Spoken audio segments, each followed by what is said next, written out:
Friends, welcome back to my channel Vidyarthi vision. आज मैं आपके लिए लाई हूँ NIOS क्लास 10th की बुक भारतीय संस्कृति और विरासत का 4th चैप्टर है, जिसका नाम है मध्यकालीन भारत। फ्रेंड्स, इस चैप्टर में 8वीं से 18वीं शताब्दी तक के भारतीय इतिहास का वर्णन किया गया है। कब तक का? 8वीं से 18वीं। फ्रेंड्स, इस अवधि में महत्वपूर्ण राजनीतिक, सामाजिक और सांस्कृतिक परिवर्तन हुए हैं, हम उसके बारे में पढ़ेंगे। फ्रेंड्स, राजनीतिक में हम सबसे पहले क्या पढ़ेंगे वो जान लेते हैं। राजनीतिक में जिन राजवंशों का उदय हुआ था हम उनके बारे में पढ़ेंगे। और दूसरा है हमारा सामाजिक के बारे में हम क्या पढ़ेंगे, जैसे नए सामाजिक सुधार आंदोलनों का उदय हुआ था 8वीं से 18वीं शताब्दी में, और भक्ति और सूफी आंदोलन जिन्होंने समानता और भक्ति पर जोर दिया था, इसके बारे में हम पढ़ेंगे। सांस्कृतिक में हम पढ़ेंगे कि जो भक्ति और ईश्वर के प्रति प्रेम को जो महत्व दिया था, जिसे संत कबीर, गुरु नानक, मीराबाई जैसे संतों का उदय हुआ था, हम इसके बारे में पढ़ेंगे। तो friends, let's start our chapter. मध्यकालीन भारत में धर्म, लोक कला, भाषा के क्षेत्र में विकास कार्य भारत की संयुक्त संस्कृति के विकास में एक महत्वपूर्ण मील का पत्थर साबित हुआ था। यानी कि जो हमारा मध्यकालीन भारत था 8वीं से 18वीं शताब्दी के काल की बात कर रहा है यहाँ पर। धर्म, लोक कला, भाषा में बहुत तेज़ी से विकास हो रहा था। नए धार्मिक आंदोलनों का भी उदय हो रहा था। सूफी मत और सिख धर्म ने भी भक्ति आंदोलन के साथ इस प्रक्रिया में अपना योगदान दिया था, यानी कि संस्कृति को बढ़ावा देने में अपना योगदान दिया था। भारतीय संस्कृति के विभिन्न पहलुओं पर इस्लाम का प्रभाव भी दिखाई देगा। आपने भारत में कई प्रसिद्ध स्मारक देखे हैं, जैसे जामा मस्जिद हो गया और लाल किला हो गया। ऐसे बहुत सारे इमारत हैं जिसको आपने देखा होगा। ये स्मारक भारत में भारतीय इस्लामी संस्कृति की प्रकृति के साझी के रूप में खड़े हैं, यानी कि ये इस्लाम की कार्यशैली को दिखाता है। इस्लाम सहित भारत में विभिन्न धर्मों ने एक दूसरे को प्रभावित किया है। भारत का प्रत्येक क्षेत्र किसी न किसी एक लोक कला या दूसरी के विकास के लिए भी प्रसिद्ध है। फ्रेंड्स, यहाँ पर बताया गया है कि भारत में न केवल एक धर्म था, बल्कि एक के साथ दूसरा धर्म भी जुड़ा हुआ था। यहाँ पर यह हमारे लिए बहुत महत्वपूर्ण होगा कि लोक कलाओं का विकास भारतीय संस्कृति का एक महत्वपूर्ण पक्ष था। विभिन्न क्षेत्रीय भाषाएं जो हम बोलते हैं उनका भी एक रोचक इतिहास है, हम इसके बारे में इसमें पढ़ेंगे।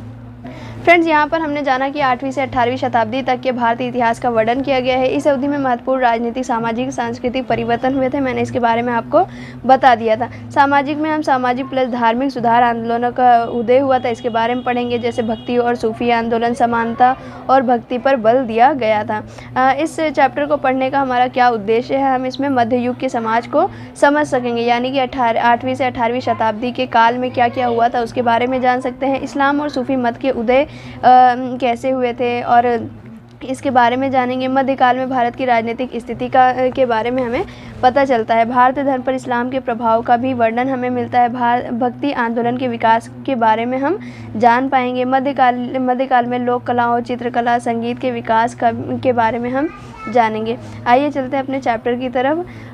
फर्स्ट पॉइंट है हमारा, दिल्ली सल्तनत के अधीन लोगों का जीवन कैसा था।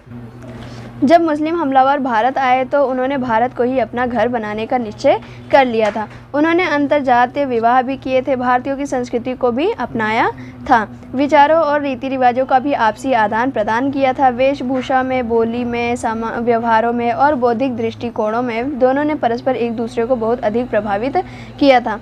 उनमें से कुछ परिवर्तनों का वर्णन आगे किया जा रहा है। फ्रेंड्स, यहाँ पर दिल्ली सल्तनत की बात आती है तो दिल्ली सल्तनत में हम तुर्क, खिलजी, तुगलक वंश, सैयद वंश, लोधी वंश, इन सब सल्तनत के बारे में बात करते हैं। तो दिल्ली सल्तनत के अधीन लोगों का जीवन जब सामाजिक, आर्थिक और सांस्कृतिक रूप से बहुत विविध और जटिल था। इस दौरान तुर्क, खिलजी, तुगलक वंश और सैयद वंश, लोधी वंशों का भी शासन रहा है, जिनका प्रशासनिक और सैन्य प्रभाव आम जनता के जीवन पर गहरा प्रभाव डालता है। हम उसी के बारे में यहाँ पर देखेंगे। अब समाज की बात करते हैं तो समाज वर्गों में बटा हुआ था, वर्ग विभाजन था, उसमें वर्ग विभाजन था। समाज मुख्य रूप से 4 वर्गों में विभाजित था। वो 4 वर्ग कौन कौन से थे हम यहाँ पर देखेंगे। पहला वर्ग है हमारा विशिष्ट वर्ग। फ्रेंड्स, विशिष्ट वर्ग में जो सामंत वर्ग होते थे, जमींदार होते थे, वो लोग आते थे, ठीक है, जमींदार लोग आते थे। अब बात आती है पुरोहित वर्ग। पुरोहित वर्ग में कौन कौन लोग आते थे। पुरोहित वर्ग में हिंदुओं में पुरोहित होते थे और मुस्लिमों में उलेमा लोग आते थे इसमें। अब पुरवासी देख लेते हैं। फ्रेंड्स, पुरवासी में जो व्यापारी लोग होते थे, सौदागर होते थे, शिल्पकार आते थे, और जो हमारा कृषक वर्ग है उसमें श्रमिक आते थे और किसान आते थे। ठीक है। अब इसका सेकंड पॉइंट है हिंदू प्लस मुस्लिम संबंध, यानी कि मुस्लिम शासकों ने इस्लामी कानून लागू किया था, लेकिन जो हिंदू धर्म और उनके रीति रिवाज भी जारी किए गए थे। यह दिल्ली सल्तनत के अधीन लोगों का जीवन कैसा था, इसका सेकंड पॉइंट है। थर्ड में हम देखते हैं ज़्यादातर लोग किसान थे जो शासकों को भारी कर चुकाते थे, यानी कि जो किसान होते थे वो शासक को भारी कर चुकाते थे, यानी कि उन्हें रहने के लिए टैक्स देना पड़ता था, किसान को फसल के लिए टैक्स देना पड़ता था। इस काल के दौरान व्यापार शिल्पकला बहुत फली फूली, यानी कि जो व्यापार होता था वो बहुत तेज़ी से विकास कर रहा था। सिल्क, मसाले, कपड़ा, धातु उत्पादन महत्वपूर्ण उद्योग भी थे। दिल्ली, लाहौर, दौलताबाद इसके प्रमुख केंद्र थे, और इसी काल में भक्ति और सूफी आंदोलनों का भी उदय हुआ था। फ्रेंड्स, यहाँ पर अगर हम सूफी आंदोलन की बात करें तो मध्यकालीन भारत में 8वीं से 18वीं शताब्दी के जो काल था उसमें इस्लाम और सूफीवाद का बहुत ज़्यादा गहरा प्रभाव था। इस्लाम का आगमन अरब व्यापारियों, तुर्की आक्रमणों और दिल्ली सल्तनत, मुग़ल साम्राज्य के शासन के साथ ही हुआ था। जो सूफीवाद था उसने भारतीय समाज में सहिष्णुता और भक्ति का संदेश दिया था, यानी कि सूफी आंदोलन और भक्ति आंदोलन प्रेम पर आधारित था। इसमें सूफियों ने ईश्वर से प्रेम और आध्यात्मिक जागरूकता को सबसे ज़्यादा महत्वपूर्ण माना था। नेक्स्ट 6 पॉइंट है हमारा वास्तुकला और कला। कुतुब मीनार और अलाई दरवाज़ा, तुगलकाबाद किला जैसी इमारतें इस दौर की वास्तुकला की पहचान बनी, यानी कि ये भी मध्यकाल में बहुत ही ज़्यादा विकास किया था। शिक्षा और साहित्य की बात करते हैं। अरबी और फ़ारसी भाषा में साहित्य की रचना हुई थी, जैसे अमीर खुसरो जैसे कवियों ने हिंदी और फ़ारसी का मिश्रण कर हिंदवी भाषा को बढ़ावा दिया था, यानी कि हिंदवी भाषा के जनक कौन माने जाते हैं, अमीर खुसरो को माना जाता है। ग्रामीण और शहरी जीवन की हम बात करें तो गाँव में किसान और शिल्पकार रहते थे, जबकि शहरों में व्यापारी, सैनिक, विद्वान और कुलीन वर्ग के लोग बसे हुए होते थे। शहरों में बाज़ार, मदरसे और मस्जिदें मुख्य इसका केंद्र होते थे। फ्रेंड्स, यहाँ पर हमने देखा कि दिल्ली सल्तनत के अधीन लोगों का जीवन कैसा था। आइए हम इस चारों वर्गों को एक बार डेफिनेशन अच्छे से पढ़ लेते हैं। विशिष्ट वर्ग में सुल्तान और उसके संबंधी सामंत वर्ग और जमींदार आदि सम्मिलित होते थे। हिंदू राजा, प्रधान वर्ग, हिंदू व्यापारी, महाजन आदि भी इसी वर्ग में आते थे। इन्होंने सारी शक्ति और सारा धन अपने हाथों में ही ले रखा था। यह वर्ग बहुत शक्तिशाली हुआ करता था, लोगों का वर्ग था ये लोग बड़ी शान से ऐशो आराम में जीवन बिताते थे। जब कोई नया सुल्तान तख्त पर बैठता तो मस्जिदों में शुक्रवार की नमाज के समय उनके नाम का खुतबा, धर्म उपदेश भी पढ़ाया जाता था, यानी कि जब भी कोई सुल्तान बनता था, तख्त पर बैठता था, तो मस्जिदों में शुक्रवार को खुतबा पढ़ाया जाता था। इस वर्ग में अफसर और नौकर चाकर उसके शाही महल में नियुक्त किए जाते थे, यानी कि इससे पता चलता है ये कितना शान और शौकत से जीवन को व्यतीत करते थे इस वर्ग में। ये था विशिष्ट वर्ग। पुरोहित वर्ग में देख लेते हैं। समाज में पुरोहित वर्ग दूसरा महत्वपूर्ण वर्ग माना जाता है। हिंदुओं में पुरोहित थे और मुस्लिमों में उलेमा थे, ये मैंने आपको बता दिया था।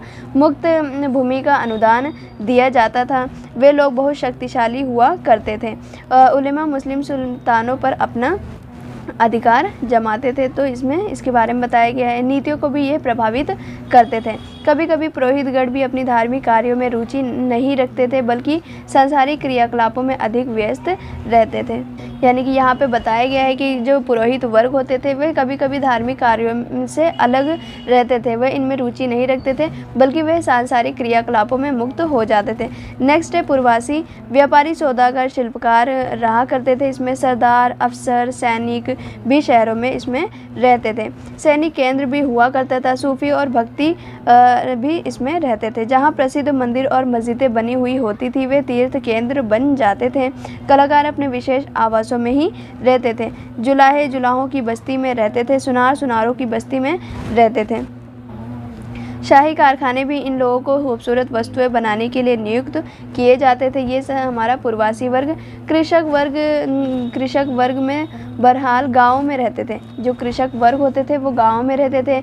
बुरी दशा होती थी उनकी, बड़ी बड़ी राशि उन्हें देना पड़ता था, यानी कि टैक्स देना पड़ता था। राज्य शासन में परिवर्तन का उनके जीवन पर कोई प्रभाव नहीं पड़ता था। जाति प्रथा बहुत ज़्यादा कठोर थी उनके ऊपर। अंतरजातीय विवाह और अंतरजातीय भोज पूरी तरह से निषिद्ध थे, लेकिन विचारों का आदान प्रदान बड़े व्यापक स्तर पर होता था। फ्रेंड्स, इसमें ज़्यादा कुछ नहीं है, बस कृषक वर्ग में बताया गया है कि गाँव में रहते थे, इन्हें बड़ी बड़ी राशि में टैक्स देना पड़ता था और राज्य शासन में परिवर्तन का उनके जीवन पे, यानी कि राज्य में जो परिवर्तन होते थे वह उनके जीवन में कोई परिवर्तन नहीं लाते थे। जाति प्रथा बहुत ही ज़्यादा कठोर थी। अब मध्यकालीन भारत में व्यापार कैसा था उसके बारे में हम पढ़ेंगे। व्यापार बहुत उन्नत था और कुछ समुदाय जैसे वणिक वर्ग, मारवाड़ी, मुल्तानी लोग व्यापार को अपना व्यवसाय बना लिया। ये वर्ग थे कुछ जो व्यवसाय को ही, यानी कि बिजनेस को ही अपना व्यवसाय बना लिया था। बंजारे कारवों के रूप में व्यापार करते थे। जो बंजारे होते थे वो व्यापार के रूप में कार्य करते थे, एक स्थान से दूसरे स्थान पर यात्रा करते रहते थे। दिल्ली में आयात और निर्यात का केंद्र था। दिल्ली ही आयात निर्यात का केंद्र था। पूर्व से चावल, कन्नौज से चीनी, दोआब से गेहूँ और दक्षिण से बारीक सिल्क आदि सामान आता था। जो शाही वस्तुएं होती थी, धातु की बनी वस्तुएं, हाथी दांत, आभूषण, सूती वस्त्र, ये सब कहाँ से आता था? ये सब आता था पूर्वी अफ्रीका, अरब, चीन आदि विदेशों से भी सामान दिल्ली में आता था। यानी कि जो महंगी वस्तुएं होती थी, जो बहुत ही ज़्यादा वीआईपी टाइप की होती थी, वह पूर्वी अफ्रीका, अरब, चीन ऐसे देशों से मंगाए जाते थे। इब्न बतूता के अनुसार दिल्ली उस समय एक शानदार शहर था। यानी कि हमारे प्रसिद्ध जो पोएट थे इब्न बतूता, जो विदेशों में मतलब घूमते रहते थे और फिर उसके बारे में लिखते थे, उन्होंने दिल्ली के बारे में बताया कि यह एक शानदार शहर था। व्यापार के विकास ने मुद्रा को प्रयोग में प्रोत्साहित किया था। यानी कि विकास में मुद्रा का प्रयोग किया जाता था। इस समय चांदी के टके सिक्के का प्रयोग में लाने जाने लगा था। समय की सर्वाधिक प्रयुक्त मुद्रा थी और इनको इल्तुतमिश ने जारी किया था। यानी कि जो सोने और चांदी के टके को लाने वाला कौन था? इल्तुतमिश थे, जो हमारे दिल्ली सल्तनत के शासक थे। उन्होंने सोने और चांदी के टके चलाए थे और यहाँ तक कि माप तोल के बट्टों की जो व्यवस्था थी उस समय प्रयोग की गई थी, वह आधुनिक मीट्रिक प्रणाली के लागू होने तक चलती रही थी। माप तोल की जो प्रणाली थी वो भी हमारे दिल्ली सल्तनत के शासक के द्वारा लाया गया था। नेक्स्ट देखते हैं हम धार्मिक वातावरण। धार्मिक वातावरण कैसा था मध्यकालीन में? मध्यकाल में धार्मिक वातावरण में हम देखते हैं कि इस्लाम धर्म में भारत में आया तब हिंदू धर्म ही प्रचलित में था। यानी कि जब इस्लाम धर्म भारत में आया तब हिंदू धर्म बहुत ही ज़्यादा यहाँ पे प्रचलित था, परंतु इस समय तक हिंदू धर्म गिरता जा रहा था। यानी कि जब इस्लाम धर्म का उदय हुआ तो हिंदू धर्म थोड़ा थोड़ा गिरता जा, और इसके गिरने का मुख्य कारण था क्योंकि दिल्ली सल्तनत का टाइम पीरियड भी बहुत टाइम तक चला। उसके बाद हमारा आ जाता है मुग़ल काल, जो बहुत टाइम तक उसने भी शासन किया था। यही रीज़न है कि उस वक्त हिंदू धर्म का काल गिरता जा रहा था। इसे अंधविश्वासों, कर्मकांडों और बलि प्रथाओं ने घेर रखा था। ब्राह्मण बहुत शक्तिशाली हो गए थे उस वक्त। जाति प्रथा भी बहुत ही ज़्यादा कठोर हो चुकी थी। निम्न जाति के लोगों के साथ दुर्व्यवहार किया जा रहा था। इस्लाम उन सब के विरुद्ध था जो हिंदुओं में उस समय प्रचलित था। यानी कि जैसे कर्मकांड थे, बलि प्रथा था, अंधविश्वास था, इन सब के विरुद्ध कौन था? मुस्लिम थे। वे समानता, भ्रातृत्व और एक ईश्वरवाद की बात करते थे। इस्लाम धर्म था, वे समानता, भ्रातृत्व और ईश्वरवाद की बात करते थे। इस्लाम में कोई हठ धर्मिता नहीं थी, यानी कि कोई भी बुरी चीज़ें नहीं थी। सीधा साधा सिद्धांत था और प्रजातांत्रिक संगठन था। ये हम बात कर रहे हैं किसकी? इस्लाम धर्म की। जब 8वीं से 18वीं शताब्दी तक के काल में इस्लाम धर्म का उदय हो रहा था। इस संपर्क का महत्वपूर्ण परिणाम हुआ कि भक्ति आंदोलन और सूफी आंदोलन का उदय हुआ था। यानी कि यही काल था जब सूफी आंदोलन और भक्ति आंदोलन का उदय हुआ था। दोनों ही आंदोलन इस तथ्य पर आधारित थे कि ईश्वर सर्वोच्च है, ईश्वर सबसे बड़ा है, उसके लिए सभी मनुष्य समान हैं और उसकी भक्ति से ही मोक्ष की प्राप्ति संभव है। ये सब सिद्धांत किसके थे? भक्ति और सूफी आंदोलन के। यहाँ पर हमने मध्यकालीन में धार्मिक वातावरण के बारे में पढ़ा था। अब हम इस्लाम और सूफीवाद का उदय के बारे में पढ़ेंगे। फ्रेंड्स, यहाँ पर हम देखते हैं कि जो मध्यकालीन भारत में इस्लाम और सूफीवाद का गहरा प्रभाव पड़ा था। इस्लामिक शासन ने प्रशासनिक, सांस्कृतिक और सामाजिक परिवर्तनों को भी जन्म दिया था, जबकि सूफीवाद ने सहिष्णुता, प्रेम, भक्ति और का संदेश फैलाया था। इस्लाम और सूफीवाद के प्रभाव से भारतीय समाज में धार्मिक समन्वय, कला, साहित्य और संगीत में नई ऊंचाइयां हासिल हुई थी। यानी कि जब इस्लाम धर्म का उदय हुआ था तो सूफीवाद का एक ही सिद्धांत था, ईश्वर की साधना, ईश्वर की भक्ति। तो उस भक्ति को करने के लिए संगीत का उदय हुआ था, कविताएं लिखी जा रही थी। तो इन सब चीज़ों के बारे में हम पढ़ेंगे। मुसलमान पहली बार 18वीं शताब्दी में भारत में व्यापारी बनकर आए थे। मध्य तथा पश्चिम एशिया से जो व्यापारी भारत आए थे वे अपने साथ भारतीय विज्ञान, संस्कृति के ज्ञान को भी लाए थे। यानी कि जो मध्य तथा पश्चिम एशिया से जो लोग आए थे, जो व्यापारी आए थे व्यापार करने के लिए, तो भारतीय विज्ञान और संस्कृति के ज्ञान को भी वे लेकर आए थे। वे भारत के सांस्कृतिक राजदूत बन गए थे। इस ज्ञान को इस्लाम के लोगों में तथा वहाँ से यूरोप में चारों ओर फैलाया। फ्रेंड्स, यहाँ पर बताया गया है कि जो लोग विदेशों से भारत आए थे वे यहाँ की संस्कृति को विदेशों में लेकर गए, जिससे हमारी संस्कृति पूरे देशों में फैल गई थी। जो अप्रवासी मुस्लिम थे वे लोगों के साथ वैवाहिक संबंध बनाने आरंभ किए थे। एक दूसरे को पहचान हिंदू और मुसलमानों ने एक दूसरे को पहचान, शिष्टाचार, बातचीत, रीति रिवाज तथा बौद्धिक अनुकरण में समान रूप से प्रभावित किया था। मुसलमान भी अपना धर्म इस्लाम अपने साथ लेकर आए थे, जिसने भारतीय समाज तथा संस्कृति पर गहरा प्रभाव छोड़ा था। पैगंबर मोहम्मद इस्लाम के बारे में कुछ और जानेंगे। यानी कि जो यहाँ पर हम पैगंबर मोहम्मद के बारे में पढ़ेंगे। यहाँ पर बताया गया है कि पैगंबर मोहम्मद ने 7वीं शताब्दी में अरब में इस्लाम धर्म का उपदेश दिया था। उनका जन्म अरब की कुरैश जनजाति में 571 शताब्दी में हुआ था। यानी कि जो पैगंबर मोहम्मद साहब थे उनके 7वीं शताब्दी में अरब में इस्लाम धर्म का इन्होंने उपदेश दिया था। इनका जन्म कुरैश में 571 शताब्दी में हुआ था। 622 ई में मक्का से मदीना आए थे। उसे ही क्या कहा जाता है? हिजरी काल कहा जाता है। हिजरी काल की शुरुआत हुई थी इसी में। मुस्लिम आस्था के अनुसार कुरान अल्लाह का दिया गया संदेश है। यानी कि जो मुस्लिम के आस्था के अनुसार जो कुरान अल्लाह का दिया गया संदेश है, उन्होंने फरिश्ते जिब्राइल के द्वारा मोहम्मद तक पहुंचाया था। ये संदेश बहुत सारी भाषाओं में अनुदित किया गया है। यानी कि यहाँ पर हमें इस्लाम के बारे में पता चलता है। जो पैगंबर मोहम्मद थे 7वीं शताब्दी में अरब में इस्लाम धर्म का उपदेश दिया था। इनका जन्म कुरैश में हुआ था और 571 ई में हुआ था। 622 ई में मक्का से मदीना की यात्रा इन्होंने किया था, जिसे हिजरी काल कहा जाता है। और कुरान अल्लाह का दिया गया संदेश है, फरिश्ते जिब्राइल के द्वारा इसे लाया गया था। इस्लाम के 5 मुख्य सिद्धांत हैं, जैसे तौहीद, अल्लाह में विश्वास रखना, नमाज, प्रार्थना 5 बार दिन में नमाज पढ़ना, रोज़ा यानी कि रमज़ान में जो रोज़े रखे जाते हैं, ज़कात, भिक्षा देना, हज, मक्का की यात्रा करना। पैगंबर मोहम्मद की सूक्तियों को हदीस कहा जाता है। उनकी मृत्यु के बाद ये खलीफा को सौंप दिया गया था। इनके 4 खलीफा हुए थे। इनके 4 खलीफा थे। एक थे उस्मान, उमर, अबू बकर, एक का नाम मुझे याद नहीं आ रहा है। आप कमेंट बॉक्स में लिखकर मुझे बताएंगे। इस्लाम में समानता, भाईचारा और ईश्वर के अस्तित्व के विषय में बताया गया है। भक्ति और सूफी आंदोलन विश्वास करते थे कि सभी प्राणी एक समान हैं, प्रभु सर्वोपरि है, यानी कि प्रभु सबसे बड़ा है, प्रभु की प्रेम भक्ति ही एकमात्र मुक्ति पाने का साधन है। तो ऐसा भक्ति और सूफी आंदोलन के सिद्धांत थे ये। सूफी मत का उदय हम इसके बारे में पढ़ेंगे। सूफी मत का उदय, सूफी मत इस्लाम की एक मिस्टिक शाखा है, जिसका मुख्य उद्देश्य था ईश्वर से प्रेम करना। ईश्वर से प्रेम करना। सूफी पद इस्लामिक रहस्यवाद के लिए प्रयुक्त होता था।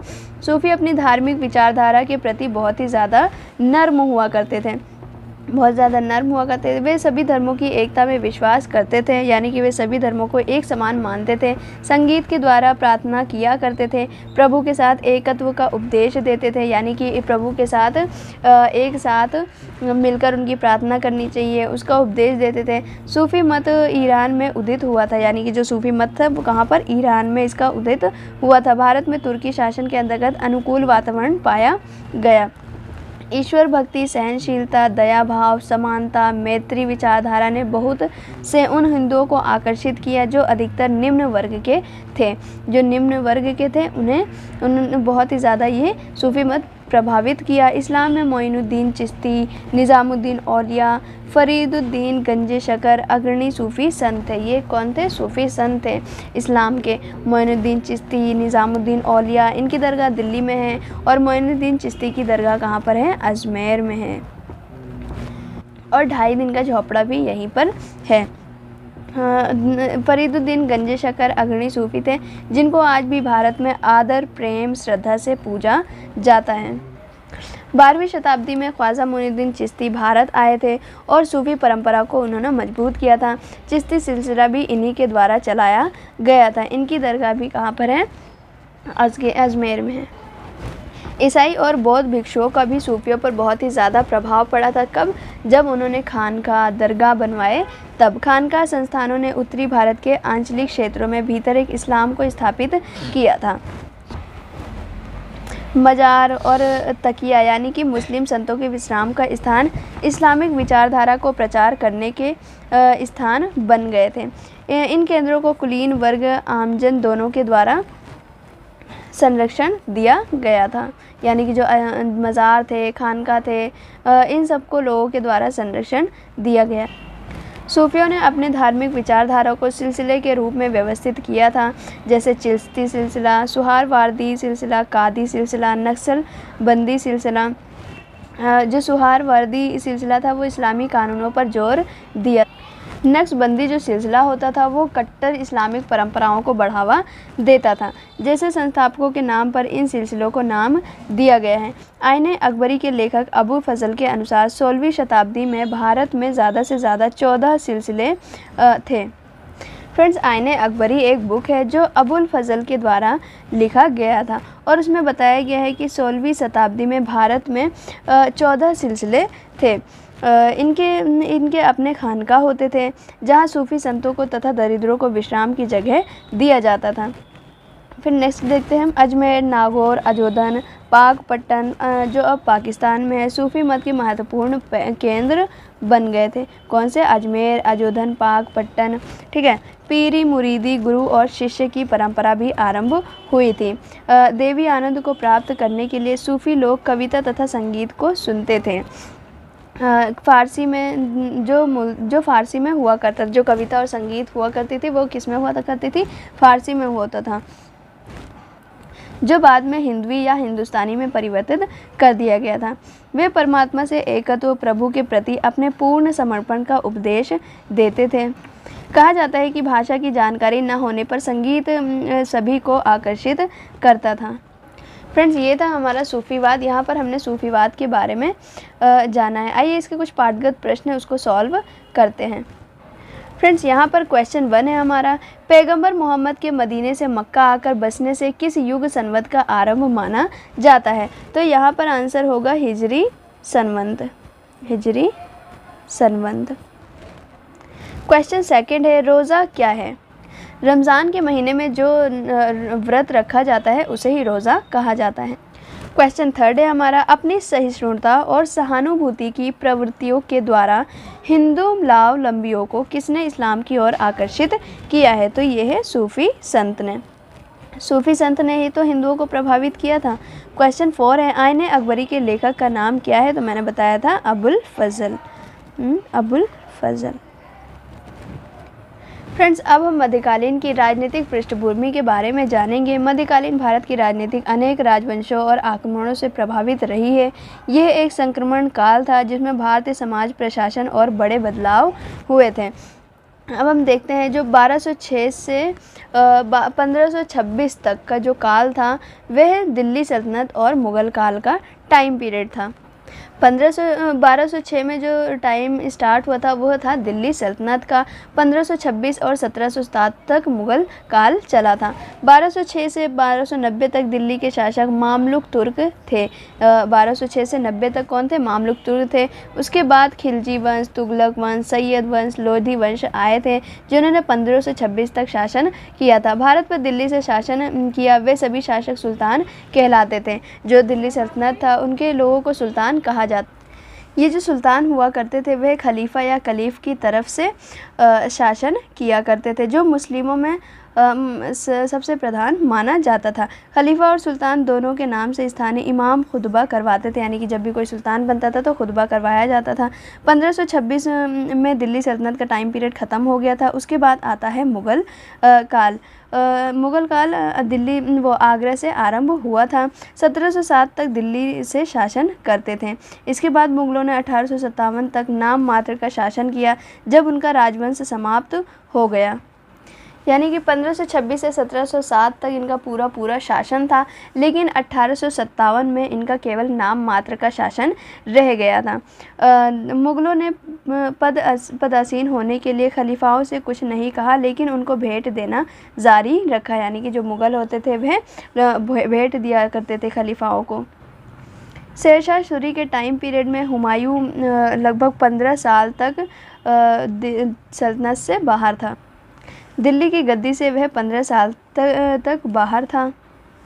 शेरशाह के शासनकाल में अनेक असाधारण उपलब्धियां भी हुई थी। उसने अनेक सड़कों का निर्माण करवाया था, जिनमें महत्वपूर्ण कार्य सड़क के आज़म या ग्रांड ट्रंक रोड है जो सोनार गांव बांग्लादेश में है तथा दिल्ली और आगरा में होती हुई 1500 किलोमीटर की दूरी तय करती है। ये किसके द्वारा बनाया गया था? शेरशाह सूरी के द्वारा बनाया गया था। आगरा से बुहारनपुर, आगरा से मारवाड़, लाहौर से मुल्तान तक की सड़कें बनवाई गई थी। शेरशाह सूरी के द्वारा सोने, चांदी, कांस्य में सुंदर सिक्के बनवाए गए थे। मुग़ल राजाओं ने बाद में नकल भी की थी, यानी कि जो मुग़ल राजा थे उन्होंने बाद में इसकी नकल भी की थी। फ्रेंड्स, यहाँ पर हमें इसके बारे में सल्तनत के बारे में पता चलता है। जो उस टाइम के शासक हुआ करते थे उनके बारे में हमें इसमें बताया गया है। यहाँ पर हमें अकबर के बारे में बताया गया है कि अकबर का टाइम पीरियड कब से था? 1556 से 1605 तक का था। यह एक महान शासक था। जाति, धार्मिक, सांस्कृतिक भेदभाव को और मिलजुल कर रहने की भावना का प्रचार भी किया था। हिंदुओं से मैत्री संबंध भी इसने बनाए थे। राजपूत शासकों के साथ वैवाहिक संबंध भी बनाए थे और प्रशासन की एक समान व्यवस्था, शक्तिशाली केंद्र शासन भी था। इसके टाइम में राजनीतिक तौर से भी बहुत ही ज़्यादा फला फूला था। बहुत बड़ा योगदान रहा है अकबर का कला, वास्तुकला, ज्ञान के संरक्षण में। आगरा में फतेहपुर सीकरी में इबादत खाना का भी निर्माण अकबर ने करवाया था। ठीक है। अकबर के दरबार में 9 रत्न भी हुआ करते थे। अकबर के शासनकाल में 9 रत्न हुआ करते थे। आपको कमेंट बॉक्स में उनके नाम लिख। अब यहाँ पर हमारा क्वेश्चन बनता है कि मुग़ल साम्राज्य के विघटन का क्या कारण था?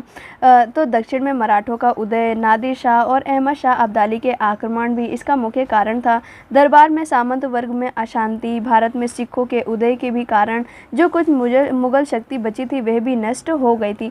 यह मुग़ल साम्राज्य के विघटन का मुख्य कारण बनी।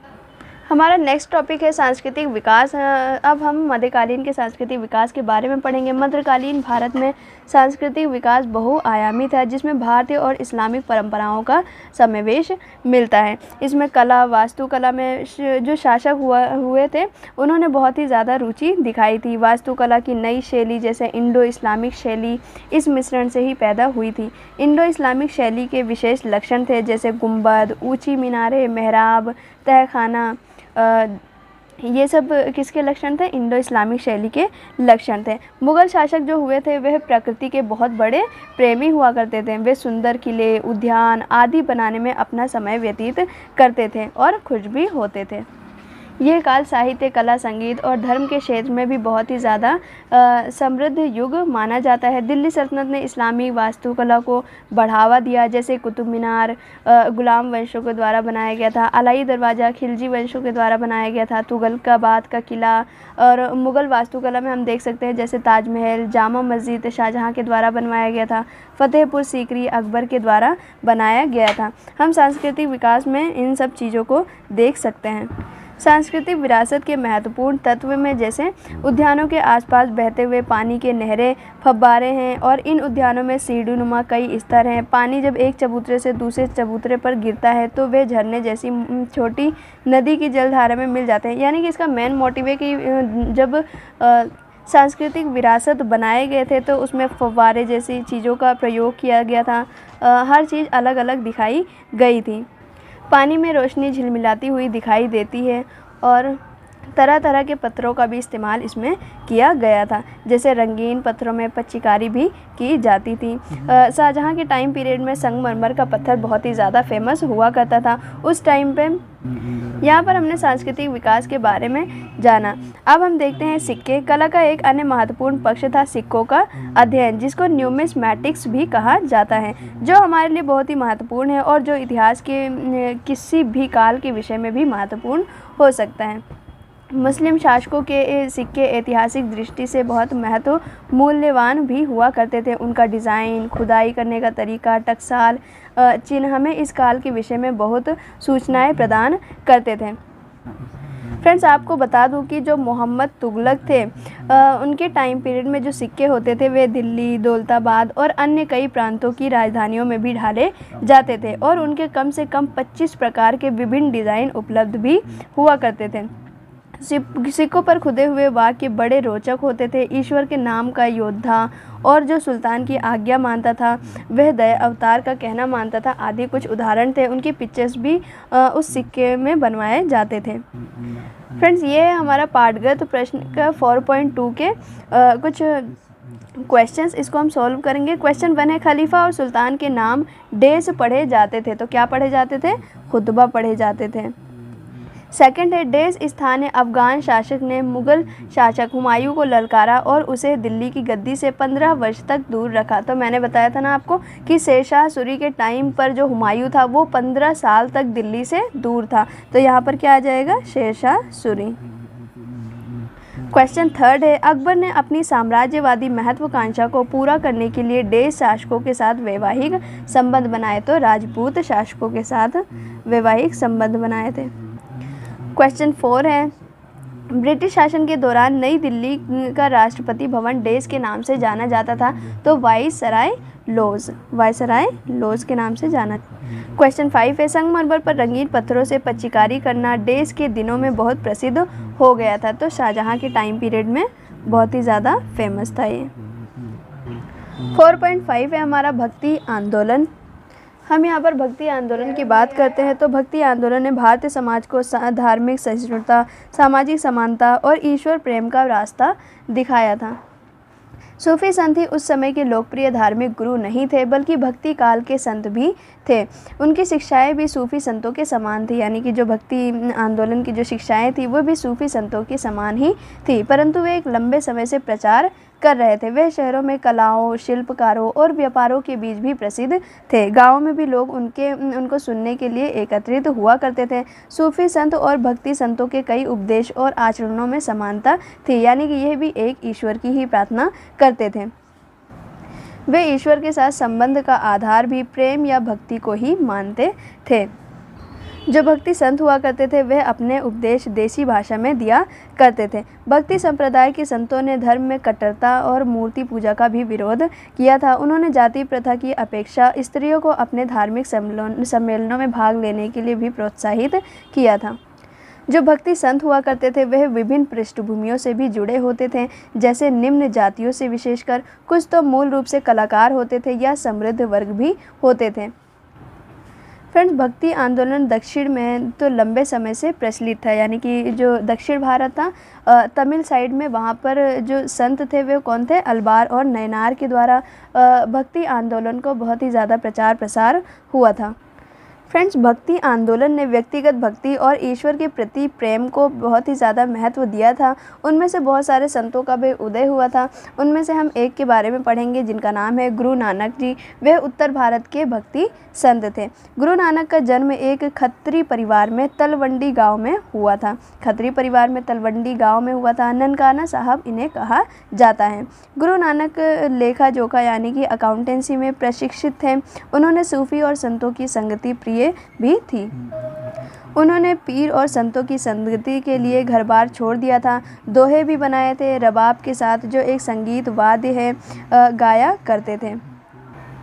इन्होंने मूर्ति पूजा, तीर्थ यात्राओं और यज्ञों और कर्मकांड आदि का ईश्वर को प्राप्त करने के मार्ग के रूप में ज़ोर शोर से विरोध किया था। यानी कि इन्होंने मूर्ति पूजा, तीर्थ यात्राओं इन सब का विरोध किया था। और सिख धर्म के संस्थापक भी गुरु नानक जी को ही माना जाता है। एक ईश्वर की भक्ति और मानव सेवा पर इन्होंने बहुत ही ज़्यादा बल दिया था। नेक्स्ट पढ़ेंगे हम रामानुज के बारे में, जो दक्षिण भारत के भक्ति संत थे। रामानुज दक्षिण भारत से थे और वे सामान्य जनता की भाषा में उपदेश दिया करते थे। उनके शिष्य रामानंद थे। रामानुज जी के शिष्य कौन थे? रामानंद, जिन्होंने अपने गुरु के संदेश को पूरे उत्तरी भारत में फैलाया था। उसके बाद हम पढ़ते हैं रामानंद। रामानंद का जन्म इलाहाबाद में हुआ था। शिक्षा दीक्षा वाराणसी में हुई थी। उन्होंने दोनों स्थानों पर उपदेश दिया, यानी कि इलाहाबाद और वाराणसी।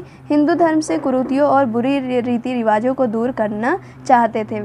वे लोगों को ये संदेश देते थे कि मनुष्य ईश्वर की दृष्टि में समान है और कोई भी जन्मजात ऊंचा या नीचा नहीं होता है। कबीर भी रामानंद के शिष्य थे। नानक के समान वे भी वर्तमान सामाजिक व्यवस्था की आलोचना करते थे। हिंदू मुस्लिम एकता पर इन्होंने बल दिया था। मूर्ति पूजा और औपचारिक पूजा विधि जैसे नमाज पढ़ना, तीर्थ यात्रा, नदियों में स्नान करना आदि के सख्त ये विरोधी थे। इन्होंने एकेश्वरवाद पर भी बल दिया था। नेक्स्ट हमारे भक्ति संत हैं चैतन्य महाप्रभु। चैतन्य बंगाल के संत थे। वे भगवान कृष्ण के भक्त थे, ब्राह्मण थे, जाति व्यवस्था का विरोध करते थे। समानता पर इन्होंने बल दिया था। ये सच्ची पूजा और प्रेम और भक्ति में ही निवास करते थे। नेक्स्ट है मीराबाई। मीराबाई एक अन्य भक्ति संत थी जिन्होंने भगवान कृष्ण की पूजा की थी। नामदेव एक नाई थे। उन्होंने मराठी में लिखा था। उनकी कविता में ईश्वर के प्रति प्रेम और गहरी श्रद्धा झलकती थी। फ्रेंड्स, ये थे हमारे कुछ महत्वपूर्ण भक्ति संत जिनके बारे में हमने जाना। आइए हमारा नेक्स्ट पॉइंट देखते हैं, भक्ति आंदोलन की लोकप्रियता। तो यहाँ पर हमारा क्वेश्चन बनता है कि भक्ति आंदोलन की लोकप्रियता का क्या कारण था। तो भक्ति आंदोलन ने जाति पाति और भेदभाव का विरोध किया था। इसका ये मुख्य कारण बनता है। स्त्रियों को भी भक्ति का अधिकार दिया गया था। एकेश्वरवाद पर बल दिया था, यानी कि एक ईश्वर की ही पूजा की जाएगी। सरल भक्ति मार्ग को अपनाने की सलाह दी गई थी। इसमें भक्ति संतों ने संस्कृत की बजाय स्थानीय भाषाओं में अपने विचार व्यक्त किए गए थे, जिससे आम लोगों को बहुत अच्छे से समझ आ रहा था। यही रीज़न था कि भक्ति आंदोलन बहुत ही तेज़ी से लोगों में लोकप्रिय बन रहा था। संत कबीर, तुलसीदास, सूरदास, मीराबाई, गुरु नानक, जिनके बारे में मैंने अभी बताया आपको, आदि ने लोक भाषा में काव्य रचनाएं लिखी थी, जिससे लोग बहुत ही ज़्यादा प्रभावित हुए थे और ईश्वर की भक्ति प्रेम में मुक्त होने लगे थे। भक्ति आंदोलन में यह सिखाया कि ईश्वर को पाने के लिए किसी पुरोहित की ज़रूरत नहीं होती, बल्कि कोई भी व्यक्ति सीधा भक्ति के द्वारा ईश्वर तक पहुंच सकता है। यहाँ पर हमने देखा भक्ति आंदोलन की लोकप्रियता का क्या कारण था। अब नेक्स्ट देखते हैं हम, उत्तर भारत में यह आंदोलन दो धाराओं में बट गया, जैसे निर्गुण भक्ति और सगुण भक्ति। निर्गुण भक्त एक निराकार ईश्वर के भक्त थे। निर्गुण भक्त एक निराकार ईश्वर के भक्त थे। निराकार मतलब होता है जिसका कोई आकार नहीं होता, यानी कि यह मूर्ति पूजा के विरोधी थे। उन्होंने उन्हीं को राम, गोविंद, हरि, रघुनाथ आदि अनेक नामों से पुकारते थे। इनमें कबीर और नानक सर्वाधिक प्रमुख थे। सगुण के उपासक भक्त थे। सगुण जैसे राम और कृष्ण की पूजा की जाती थी। इसमें मूर्ति पूजा को महत्व दिया गया था। सगुण भक्तों में कुछ प्रसिद्ध उदाहरण थे, जैसे तुलसीदास, और आपको पता होगा कि तुलसीदास ने रामचरितमानस की रचना की थी। सूरदास, जिन्होंने अपने प्रसिद्ध सूरसागर में कृष्ण की स्तुति को दिखाया गया है। रसखान एक मुस्लिम कवि थे जो भगवान कृष्ण के भक्त थे। वह भी इसी धारा का उपासक थे। अब हम यहाँ पर इसके कुछ महत्वपूर्ण प्रश्न हैं उसको सॉल्व करेंगे। क्वेश्चन 1 है, भक्ति आंदोलन की 2 प्रमुख धाराएं कौन कौन सी हैं? तो मैंने आपको सगुण और निर्गुण भक्ति के बारे में बताया था, तो यही इसकी मुख्य धाराएं हैं। क्वेश्चन 2 है, किसी एक महत्वपूर्ण निर्गुण और सगुण भक्ति कवि का नाम लिखिए। तो निर्गुण भक्ति में हम लिख सकते हैं कि कबीर दास जी, और सगुण में हम लिख सकते हैं तुलसीदास जी को। नेक्स्ट पॉइंट है हमारा, लोक कलाओं के विकास का क्या कारण था? तो लोक कलाओं के विकास के कारण क्या थे, हमें इसके बारे में बताना है। लोक कलाएं जो होती थी वो धार्मिक अनुष्ठानों और पर्व त्योहारों से जुड़ी होती थी, जिससे इनका प्रचार प्रसार स्वाभाविक रूप से हुआ था। मंदिरों, गुरुद्वारों, धार्मिक स्थलों में भजन, कीर्तन, कठपुतली नाटक और लोकगीतों की परंपरा भी बहुत ही ज़्यादा प्रसिद्ध हुई थी, जो बढ़ी थी। शादियों और जन्म, फसल कटाई, युद्ध जैसे विषयों की लोक नाटकों, लोकगीतों, चित्रकला में अभिव्यक्त किया गया था। राजाओं और शासकों ने भी लोक कलाओं को संरक्षण दिया था। यही इसके विकास का मुख्य कारण माना जाता है। मध्यकालीन भारत में औपचारिक शिक्षा महिलाओं के लिए आवश्यक नहीं समझी जाती थी, परंतु फिर भी प्रतिभा को प्रतिष्ठित करने से उन्हें कोई रोक नहीं सका। उन्होंने अपनी प्रतिभा सिलाई में दिखाई। राजस्थान में लड़कियों ने ओढ़नियों में, कमीज़ों और घाघरों पर सुंदर डिज़ाइन बनाने की कला सीखी। राजस्थानियों ने टाई और डाई की कला शैली से पुरुषों और स्त्रियों को वस्त्रों पर खूबसूरत डिज़ाइन बनाने शुरू किए। राजस्थानी लोग सबसे अधिक रंग बिरंगे कपड़े पहनने दिखाई देते थे। पंजाब में फुलकारी का भी काम हुआ करता था, और लखनऊ में और उसके आसपास कमीज़ों, सलवारों, ओढ़नियों और यहाँ तक कि साड़ियों पर भी चिकन का काम हुआ करता था। यानी कि लखनऊ में जो डिज़ाइन फेमस हुआ करती थी वह चिकन वो फेमस हुआ करती थी। ऐसा प्रतीत होता है कि जिन नाटककारों के विषय में भारत ने अपने नाट्य शास्त्र में वर्णन किया है वह पूरी तरह से लुप्त नहीं हुई है। यानी कि यहाँ पर जो बताए गए हैं ये लोक कलाओं के विकास का मुख्य कारण था। महाराष्ट्र में तमाशा और लावनी नृत्य शैली विकसित हुई थी। मध्य भारत में पंडवानी, उत्तर भारत में मिरासियों ने थोड़ा बहुत परिवर्तन के साथ इन विशिष्ट नृत्य शैलियों को विकसित किया था। फ्रेंड्स, यहाँ पर हमने लोक कलाओं के बारे में पढ़ा था। अब इसके पाठगत प्रश्न है, जिसका क्वेश्चन 1 है, किन्हीं 2 लोक नृत्यों के नाम लिखिए। तो हम लोक नृत्य में लिख सकते हैं गरबा, कालबेलिया, भांगड़ा, ये सब चीज़ें हम क्वेश्चन 2 है, भारत में विकसित किसी एक कढ़ाई के काम का नाम बताइए। तो हम लिख सकते हैं फुलकारी जो पंजाब में हुआ करता था, चिकन जो लखनऊ में होता था। तो इनमें से किसी एक के बारे में लिख सकते हैं। तो आप फुलकारी और चिकन दोनों में से कोई एक लिख सकते हैं। फ्रेंड्स, यहाँ पर हम चित्रकला के बारे में पढ़ेंगे। तो चित्रकला का विकास सबसे ज़्यादा मुग़ल काल में हुआ था, और जब 1555 में एक बार दिल्ली का शासक हुमायूं जब फ़ारस से वापस दिल्ली आ रहा था, तब वह अपने साथ बहुत सारे चित्रकारों को लाया था। मुग़ल काल में जो चित्रकार फेमस हुए थे उनमें से मीर सैयद अली अब्दुस समद जो हुमायूं के टाइम पीरियड में हुआ करते थे। अकबर के टाइम में दसवंत और बसावंत जो चित्रकार थे वो बहुत ही ज़्यादा फेमस थे। जहांगीर के टाइम में उस्ताद मंसूर और अबुल हसन बहुत ही ज़्यादा फेमस हुआ करते थे।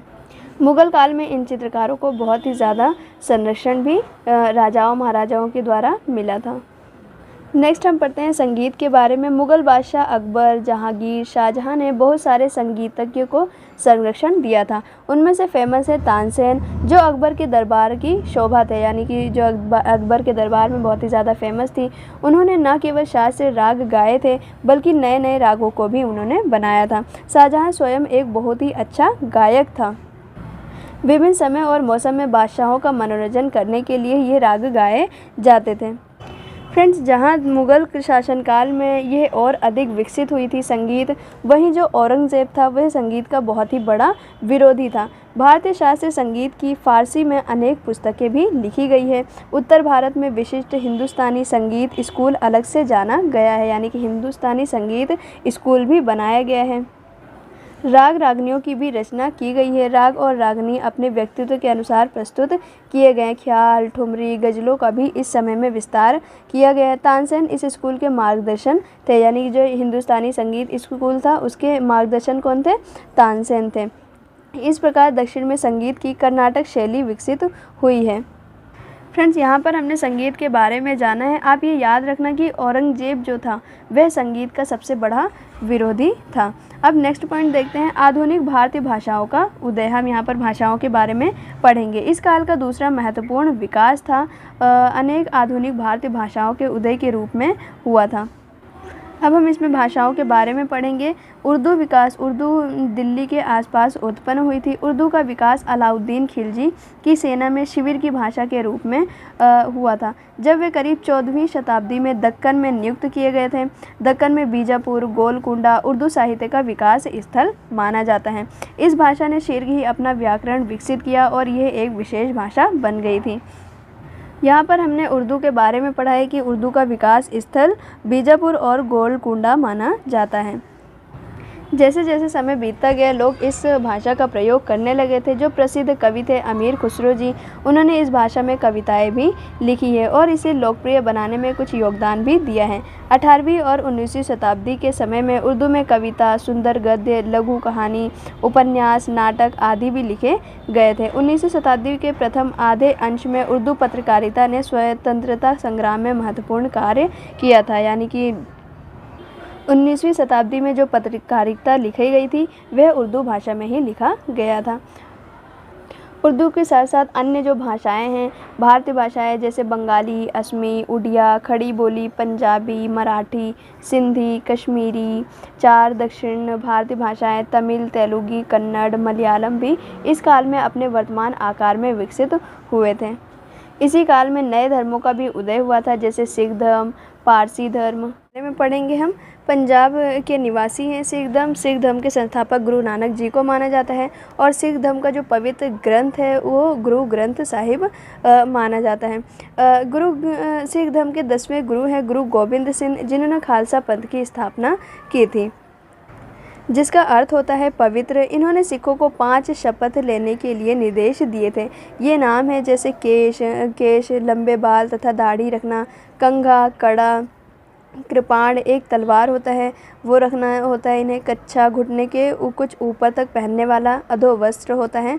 तो इन 5 बातों को मानने के लिए इसमें बताया गया था। गुरु ग्रंथ साहिब जो बुक है वह गुरुमुखी लिपि में लिखा हुआ है। नेक्स्ट देखते हैं पारसी धर्म। 8वीं शताब्दी में जोरोस्टर या जरथुस्त्र ने पारसी धर्म की स्थापना की थी। वे अपने क्षेत्र में एकेश्वरवाद पर उपदेश देते थे। अब पर्शिया नाम से जाना जाता है। हमारे प्रसिद्ध जो राष्ट्रीय नेता थे दादा भाई नौरोजी, वे भी क्या थे, एक पारसी थे। और पारसी धर्म का जो पवित्र ग्रंथ होता है उसे अवेस्ता कहा जाता है। क्या कहा जाता है? अवेस्ता कहा जाता है, जिसमें जरथुस्त्र के उपदेश और धार्मिक अनुष्ठान लिखे गए होते हैं। फ्रेंड्स, लोक कलाओं के विकास के बारे में हमने पढ़ लिया था। आइए अब इसके कुछ पाठगत प्रश्न को सॉल्व करते हैं।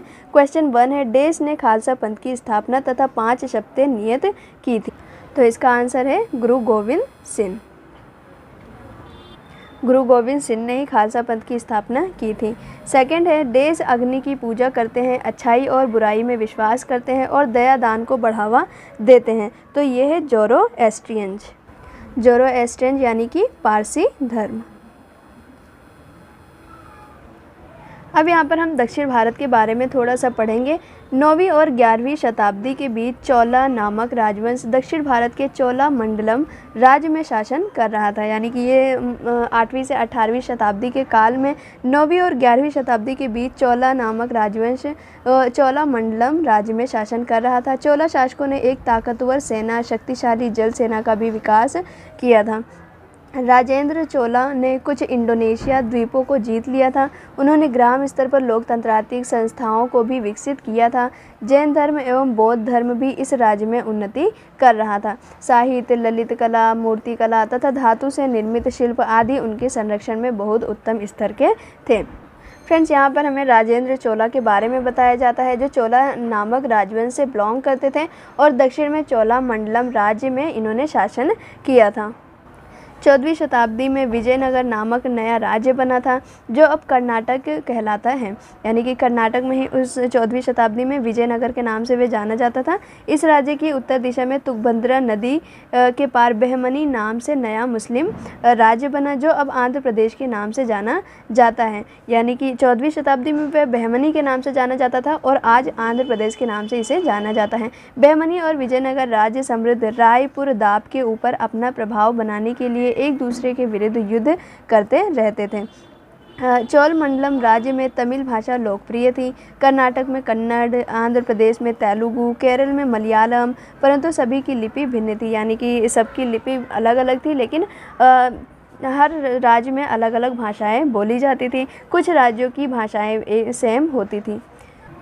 15वीं और 16वीं शताब्दी में जिन राजाओं ने यहाँ पर हम्पी में भ्रमण किया था उन्होंने इन शहरों की बहुत ही ज़्यादा प्रशंसा की थी। और आपको बता दूं कि जो हम्पी है वह विजयनगर की राजधानी हुआ करती थी। विजयनगर की राजधानी हुआ करती थी कौन सी? हम्पी। चोल वंश राजाओं के समय के मध्य कांची शिक्षा का उच्च केंद्र बन गई थी। चोल वंश राजाओं के शासनकाल में कांची शिक्षा का उच्च केंद्र बन गया था। विजयनगर के सम्राटों ने भी कला और उसकी शिक्षा को संरक्षण प्रदान किया था। फ्रेंड्स, यहाँ पर हमारा चैप्टर कंप्लीट हो गया है। आइए हम देखते हैं कि हमने क्या सीखा। 1206 से 1526 में जो तुर्क हुआ करते थे उन्हें सुल्तान कहा जाता था क्योंकि वह खलीफाओं के प्रतिनिधि के रूप में शासन करते थे। मुगलों ने दिल्ली के सुल्तानों की पदवी ले ली थी और उन्होंने संगीत, चित्रकला, वास्तुकला को संरक्षण दिया था। सूफी संतों की दया, सहनशक्ति, सहानुभूति, समानता ने जनमानस यानी कि लोगों के ऊपर गहरा प्रभाव डाला था। हमने इसके बारे में पढ़ा था, सूफी संतों के बारे में। 14वीं तथा 16वीं शताब्दी में भक्ति आंदोलन की दो मुख्य धाराएं प्रभावित हुई थी, वे थी निर्गुण और सगुण भक्ति। सगुण भक्ति जो मूर्ति पूजा किया करते थे और निर्गुण भक्ति जो निराकार की पूजा करते थे। लोगों ने अपने लोक नृत्य और लोक संगीतों का भी विकास किया था, हमने इसके बारे में पढ़ा था। विजयनगर के अवशेष कर्नाटक के हम्पी क्षेत्र में प्राप्त हुए थे। आंध्र प्रदेश में बेहमनी राज्य विकसित हुआ था। उस समय भारतीय समाज 4 वर्गों में बटा हुआ था और दिल्ली आयात और निर्यात और व्यापार में बहुत तेज़ी से फल फूल रहा था। इस्लाम का भारतीय समाज पर गहरा प्रभाव पड़ रहा था। और भी हमने जाना कि सबसे महत्वपूर्ण सूफी संत थे जैसे चिश्ती, फिरदौसी, निज़ामुद्दीन औलिया, हमने इनके बारे में पढ़ा था। कुछ प्रसिद्ध भक्ति संत थे जैसे गुरु नानक, रामानुज, रामानंद, कबीर, चैतन्य, मीराबाई, नामदेव, हमने इनके बारे में पढ़ा था। ये प्रमुख भक्ति संत थे। मध्यकाल में उर्दू का विकास हुआ था। इस काल में दक्षिण में वर्तमान मराठी, तमिल, तेलुगु, कन्नड़, बंगाली, हिंदी, खड़ी बोली, पंजाबी, गुजराती भाषाओं का भी विकास हो रहा था, यानी कि उदय हुआ था। 8वीं शताब्दी में पारसी धर्म की भी स्थापना हुई थी। चोल शासकों ने बंगाल, इंडोनेशिया के कुछ भागों पर जीत हासिल की थी। कांची शिक्षा का महान केंद्र बन गया था। हमने इन सब के बारे में पढ़ा है। फ्रेंड्स, ये थे हमारे इसके कुछ महत्वपूर्ण क्वेश्चन आंसर्स एंड अब आप इसके कुछ महत्वपूर्ण प्रश्न को बहुत अच्छे से सॉल्व कर सकते हैं। आई होप कि आपको हमारा एक्सप्लेनेशन बहुत अच्छे से समझ आया होगा एंड वीडियो पसंद आए तो लाइक, सब्सक्राइब एंड शेयर ज़रूर करें। और अगर चैप्टर से रिलेटेड कोई भी प्रॉब्लम है तो आप मुझे कमेंट ज़रूर करें। मिलते हैं नेक्स्ट वीडियो में, तब तक के लिए जय हिंद।